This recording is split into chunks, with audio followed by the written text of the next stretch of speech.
So I'm going to build up a pattern now on the diamond base trellis, so pop over and look at the diamond video if you want to see that one first, to see how to put your grid down. So I put that grid down here, and I'm going to work 2 stitches over this now. So to hold the grid in place, I'm going to do French knots over it. So I've done some here, you can see these yellow knots here. Now the only thing you really need to be aware of doing French knots is that they should really come up and down in the same place, or very close to the same place, so you have to be careful not to move your grid. So I'm coming up right in the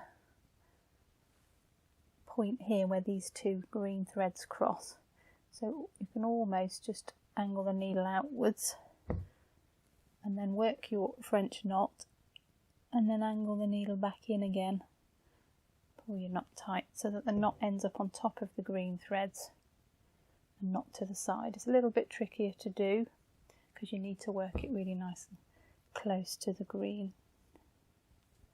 They end up being a bit pistol stitchy if you're not careful, but as long as you do them all in the same direction, then that won't matter.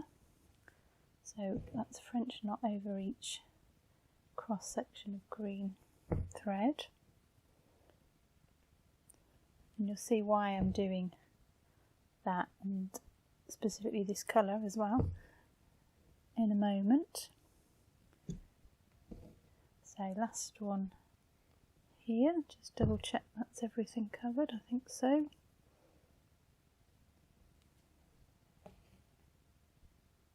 So last French knot goes in, finish off that thread,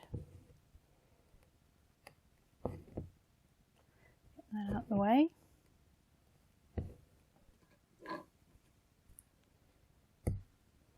Now I'm going to bring in a different stitch and a different colour, so I've got white here, and I'm going to work Lazy Daisies.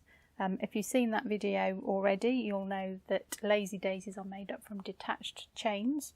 So put detached chain stitches together and you get Lazy Daisies. So there's a subtle difference between the two.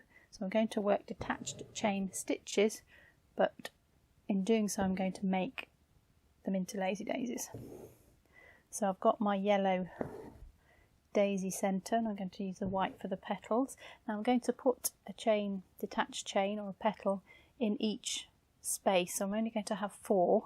In the detached chain video I put 6 together, I think it was. So now I'm going to do 4, so I've got 1 petal in each diamond shape. So you'll need to come up right in the point of that diamond and then back down in the same place.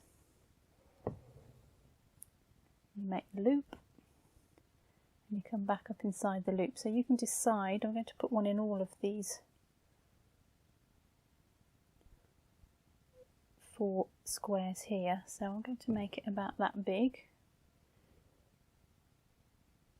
So I've got room for another one if I want one. Down the other side, and there's 1 detached chain stitch, and I've put 4 together, and I get a Lazy Daisy. Up inside the loop, tension it out, down on the outside of the loop. So up and down in the same spot. You don't need to worry about moving the grid because we fastened the grid down with the French knot, so it's one thing you don't have to think about. Try and get these nice even shapes and even tension. So I'm going to do 4, and that completes my Lazy Daisy. Now you can put one in every single one if you want, but they tend to get a bit squashed in, so I'm going to miss one out. So I'm going to miss that one out and put one in this one, just so that they spread out a little bit. There are so many variations with these trellis stitch patterns. It could go on forever really. If you want a nice detailed one, put one in around every single yellow French knot. If you want to space it out a little bit more, you can do as I'm doing and just miss out your stitches.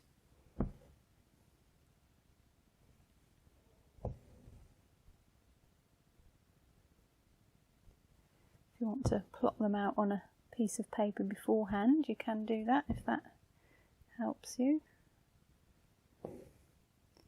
Sometimes there's a lot of colours and a lot of patterns going on, so it's worth doing that beforehand.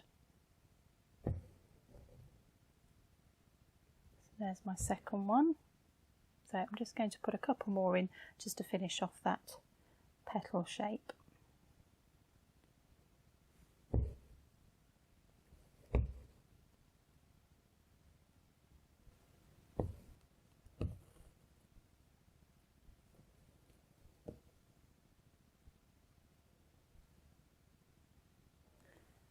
Right, now that's technically all of the daisies in the right place, but I've got a couple of half ones that I think I'm going to put some petals in. So we've got a row of knots without any flowers and then a flower every other knot.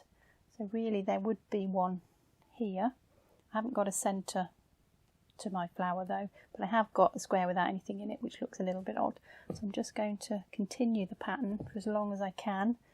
I know that square needs one, so I'm going to put one in there just to continue that on. I'm not going to put one there because it's on the edge and that will get covered, so I think that's all I need. So I'll finish that thread off.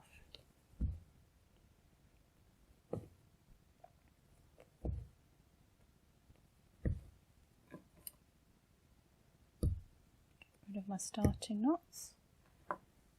So again, it's about building up the stitches that you know and layering them on top of each other to create different patterns, so you can have fun with that one as well, making up your own flower designs.